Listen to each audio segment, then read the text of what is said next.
Ladies and gentlemen, I want to welcome back to another video. I know it has been a very, very long time, and I do apologize for that. I'm not going to get into detail about why it has been or what's been going on. That can be for a later video about another where I've been video.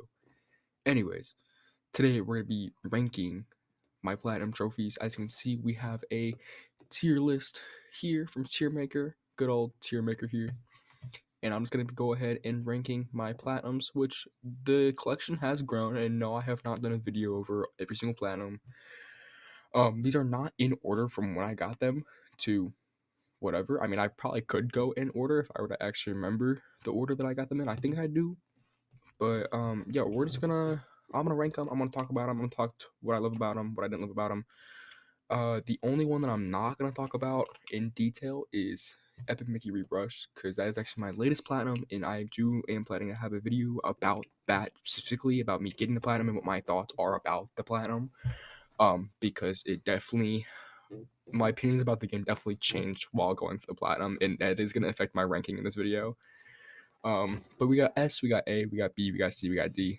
So let's just jump right on into that. So I am gonna start off by ranking Epic Mickey first, and I'm gonna go ahead and rank that at an A tier. So the reason I put Epic Mickey at an A tier is definitely because of what I want to cover in my platinum video. But overall, this game it's an amazing game. I got it for Christmas, and this is the most fun I've had in any game in such a long time. What you see right now is the Petronic fight, which is one of the boss battles in the game. But even if you didn't play the original Wii version of Epic Mickey, I could not recommend this game more. It is such a fun and amazing game. The Platinum Trophy was easy too. It does require two playthroughs, which this is my second playthrough of the game. But there's New Game Plus, so it can help with the second playthrough if you're going for the Platinum Trophy. And it's not that collectible heavy. There is collectibles in the game, but it's not very collectible heavy. And I was still able to spend that first playthrough enjoying my time through the game and exploring everything there is to offer. So that's why I'm putting it at A tier. The next one I'm going to rank would be Job Simulator. Alright, this was my first platinum ever, and I'm going to rank this at a solid S tier.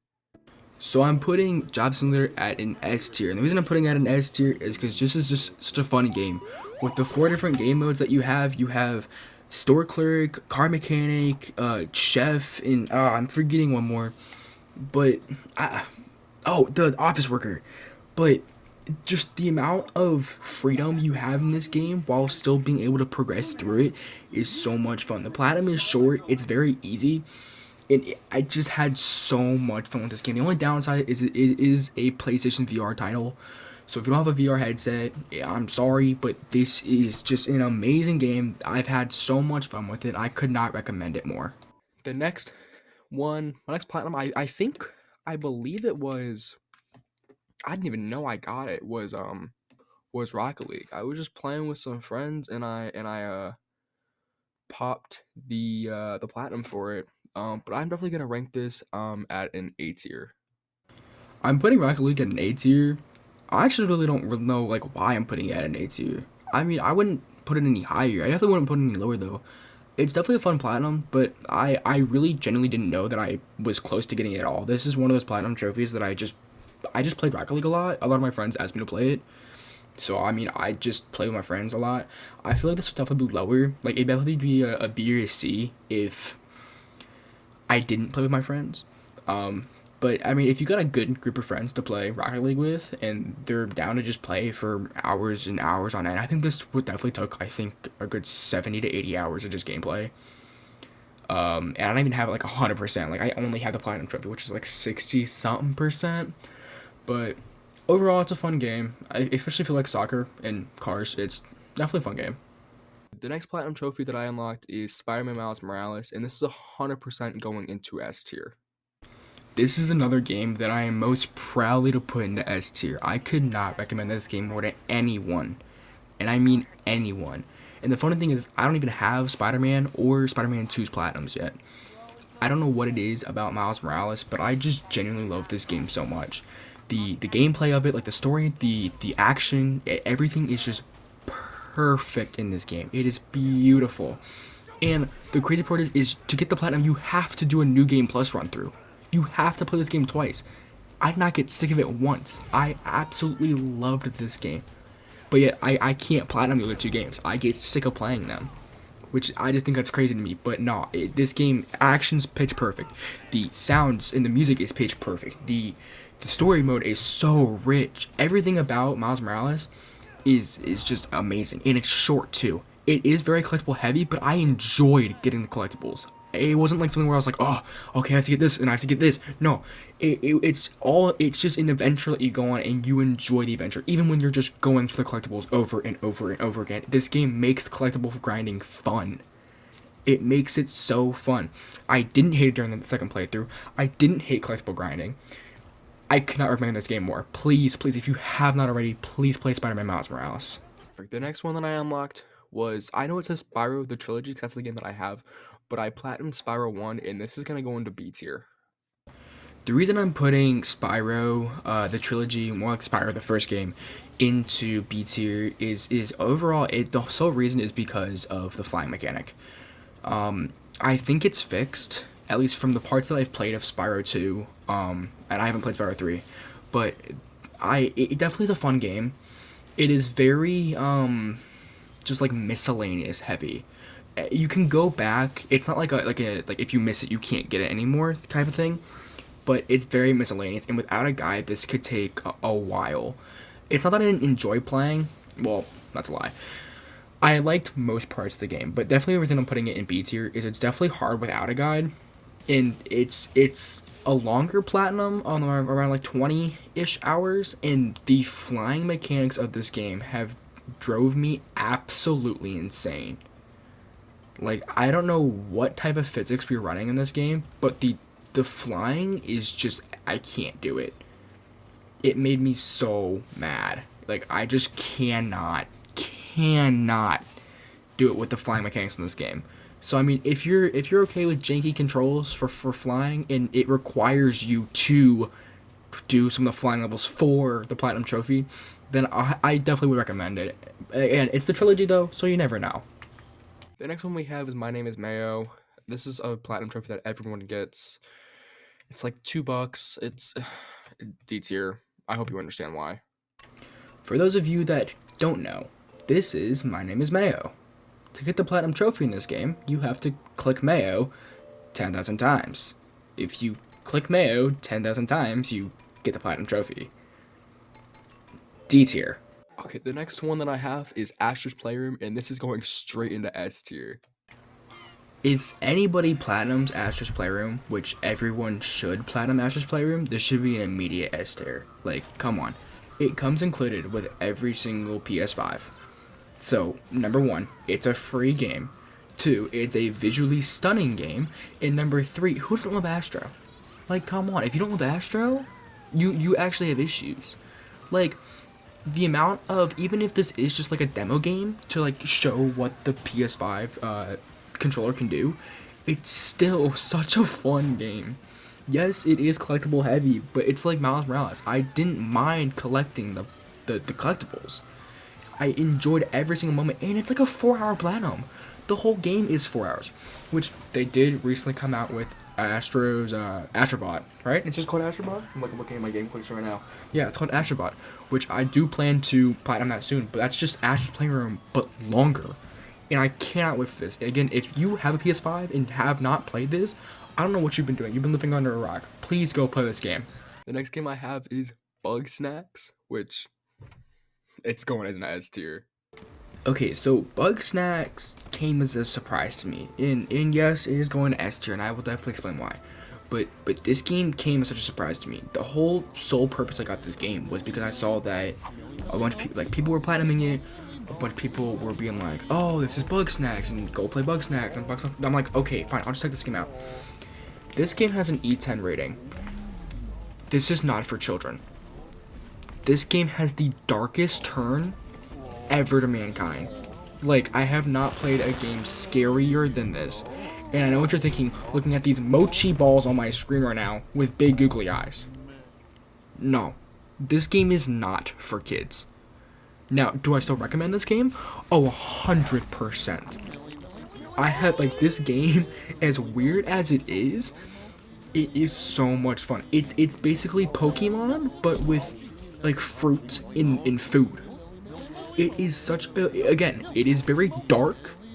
Like, if you look at like the backstory to this game, it is a very, very dark and gruesome game. But if you just go into it not thinking about that, it's a very, very fun and calming game. And it's a very straightforward platinum. It's just basically catch one of every bug, or like catch like 3 of this kind or 3 of that kind. It's I don't know. I don't want to say much because I don't want to spoil it. But it's a very, very interesting game. And if you have not played Bugsnax, I could not recommend this game more. Please listen to everybody when they say to go play it. When they say that they have experienced Bugsnax, just go play it. Okay, the next game that I have is Medieval, and Medieval is gonna go into a B tier. So my backstory to Medieval is actually I was just in a Kohl's, and I'm like, this is when I was like, I don't know, 10 years old, 11 years old, and I'm like, I want that game because it's a game in Kohl's. And I bought it, and I didn't play it for, like, years. Like, I don't think I played it until I was 15.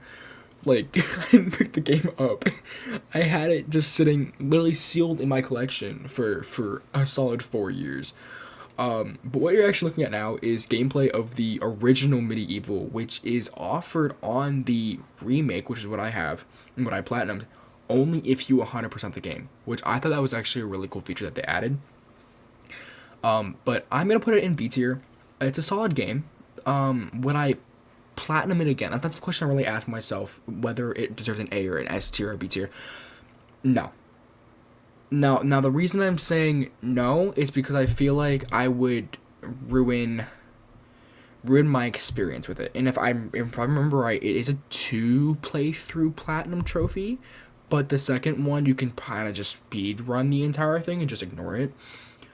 There were definitely parts in this game that made me frustrated. Not because they were difficult, they just frustrated me.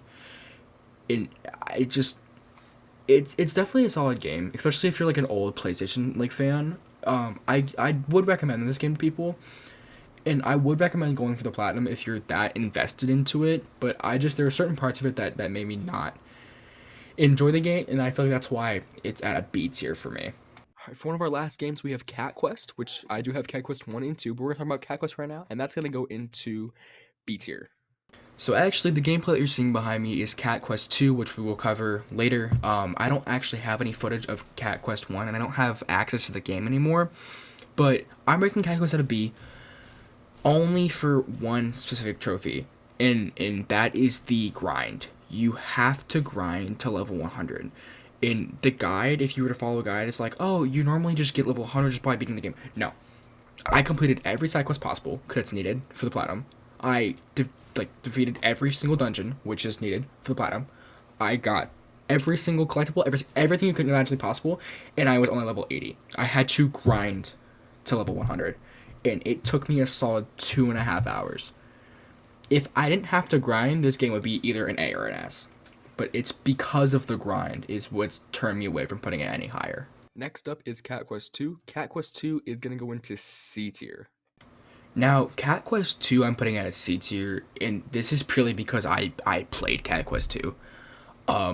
Which it had the same way to get the platinum as the first game, except instead of grinding to level 100 in this one, you had to grind to level 120 in this one, which I was not about that at all. Like, this would, again, be an A or an S tier if I didn't have to grind. The game is beautiful, it's cute, it's funny, it's everything to imagine, which I do plan to platinum Cat Quest 3 soon. And that one might be even lower if there's a grind. I'm gonna hope there's not, because everything else in the game is beautiful. Like, the story is rich, the gameplay is fun, everything about it is amazing, except for the grind to 100, and in this case for Cat Quest 2, level 120. So that's why I'm putting this one at a C tier. Alright, the next game I have is Tome, and Tome is gonna go into S tier. Tome is gonna be put in an A tier, and the reason it's not an S is because there's something that really blows me over the edge with this game. Other than it is so beautifully visually stunning. Get it? 'Cause it's black and white. Get it? Get it? I'm just kidding. No, it is a very beautiful sounding game, and I don't want to say anything because it would ruin the entire ending, but I cannot recommend you guys play this game more. It's a game about you traveling through different like worlds and places and just taking pictures. Now, I understand that sounds very stupid and dumb, but no, it is not. Because I also thought it was stupid and dumb until I played it. In the platinum is just do everything in the game. That's what I like about this platinum. It's just do everything. So I experienced this game top to bottom by doing everything, and it would only required one playthrough. And it was short. My game time came out like 4 hours and like 43 minutes, but I enjoyed every 4 hours and 43 minutes of it. It's such a fun game. I don't know how to explain it because it is just taking pictures, but the idea of taking pictures and doing these different tasks for people and taking these different types of pictures for people, it's just so fun. And there's different side quests and different things to do inside the game, and it's a cheap game too. So if you haven't checked out Tome, I cannot recommend it more. Even if you don't go for the platinum, I do recommend that you just play this game through. And the last game I have on this list is Life is Strange True Colors, which is gonna go into S tier. Life is Strange True Colors definitely deserves its S tier.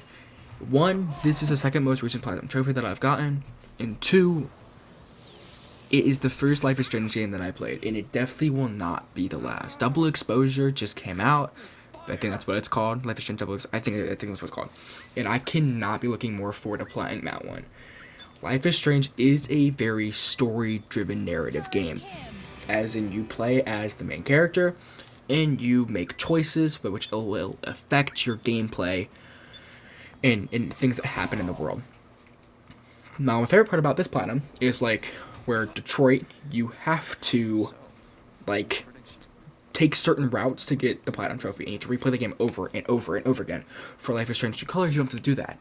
It's more of a collectible type thing, which I didn't mind it though, because the collectibles, the more collectibles you got, the more you discovered, the more of the story.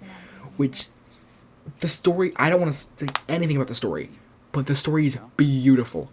An amazing story. Again, this is the first Life is Strange game that I've played, but the story is absolutely beautiful, and it was a rich story, and I cannot wait to play another game from it. Okay, guys, this is my final list of all the games that I've platinumed. I'll plan to do another one of these the more platinums I get, but this is my final list. So we have a very good amount of now. What did I just say there? We have a very good amount of games in S tier. But yeah, that's gonna sum up the video. I hope you guys liked it today. Please like the video, subscribe, all that fun stuff. And yeah, I hope to see you guys soon again.